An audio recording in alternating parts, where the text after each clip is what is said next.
कोपरगाव तालुक्यातील शिंगणापूर गावात आज सकाळी एक थरारक घटना घडली। गावातील माया शिवलाल मुळेकर सकाळी सुमारे 8:30 वाजता शेतात गवत कापण्यासाठी गेला असता उसाच्या शेतात दबा धरून बसलेल्या बिबट्याने अचानक हल्ला केला। हल्ल्यात महिला गंभीर जखमी झाली असून त्या महिलेला कोपरगाव शहरातील एका खासगी दवाखान्यात दाखल करण्यात आले।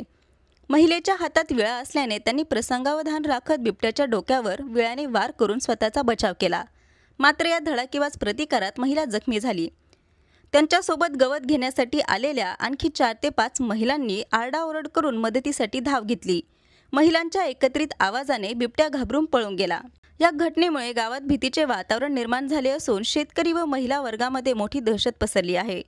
विशेष म्हणजे ही घटना सकाळी 8:30 वाजता गवत घेण्याच्या वेळी झाल्याने ग्रामस्थांमध्येही संताप आहे। जखमी महिलेच्या नातेवाईकांनी वन विभागाने संपूर्ण उपचाराचा खर्च उचलावा आणि लवकरात लवकर त्या परिसरातील बिबट्याला जेरबंद करावे अशी ठाम मागणी केली आहे।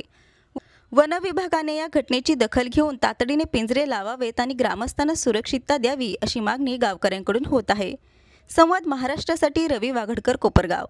म्हशीसाठी गवताला गेलते, मग नंतर मी तिथं घडभर उभी राहिलेली, नंतर ओटी केली गवत घेताना। एक ओटी गवत घेतलं, खाली ओटी ठेवली, म्हणजे तो मोठाला गवत घ्यायला पाहिजे। मग त्या गवतामध्ये तो बसलेला होता। मग मी त्यानं मला पाहिलं नाही तर त्यानं डायरेक्ट अंगावर उडी मारली। अर्धा तास त्यानं मला खाली मातीमध्ये लोळलेली।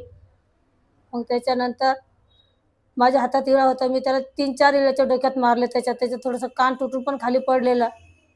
तिकून पुढं काय झालं काय मला माहितीच नाही। आम्ही दोघे गवताला गेलो होतो। ती माझ्या थोडा अंतरावर गवत घेत होती, मी इकडं घेत होते।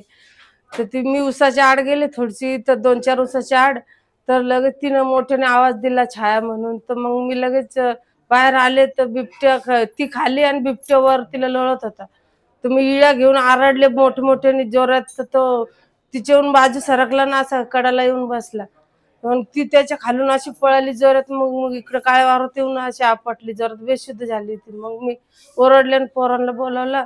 मग पोरांनी उचलून इकडे दवाखान्यात आणलं।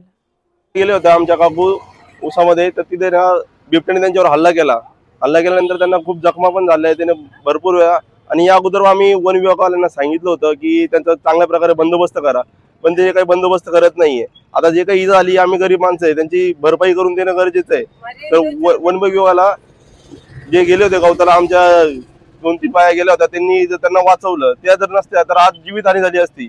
तर वन विभागावाल्यांना विनंती आहे की त्यांनी लवकरात लवकर तर बिबट्याचा किंवा वाघ असेल त्याचा बंदोबस्त करावा, हीच त्यांच्याकडून विनंती आहे। आणि आमचा जो काही गरिबांचा खर्च असेल त्यांनी तो द्यावा।